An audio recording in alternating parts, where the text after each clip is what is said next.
Hello everyone, আমি চলে এসেছি দেখো ভাঙা মেলার মধ্যে। পুরো ভাঙা মেলা, চারিদিকে সব ফাঁকা হয়ে গেছে। মেলাগুলো এদিকে তোমরা দেখেছিলে কত ফুল হয়েছিল, তো এখন সব ফাঁকা। আজকে হচ্ছে শেষ মেলা, তাই সব গুটাগুটি চলছে, সব গুটিয়ে নিয়েছে। আমাদের ভাঙা মেলা ঘোরা হয়ে গেছিল, তারপরে আমরা চাউমিনের দোকানে এসেছিলাম, তারপরে রোল অর্ডার দিলাম। রোল ছিল না, রোল সব শেষ হয়ে গেছিল, তার জন্য দেখো আমার মন খারাপ পুরো।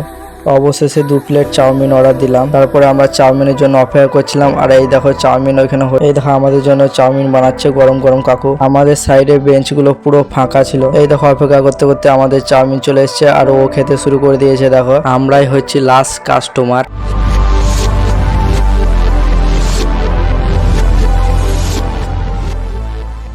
তো গাইস, আমরা ভাঙা মেলা থেকে বাড়ি চলে এসেছি, কারণ সেখানে একটা দুর্ঘটনা ঘটে গেছিল। ওর গা বমি বমি করছিল, তাই আমরা তাড়াতাড়ি বাড়ি চলে এসেছি। দেখো ওখানে। হ্যালো গাইস, তোমাদের যদি ভিডিওটা ভালো লাগে থাকে লাইক কমেন্ট সাবস্ক্রাইব করে দিও এবং পাশে থেকো। দেখা হচ্ছে নেক্সট ভিডিওতে। এখনকার মতো টাটা।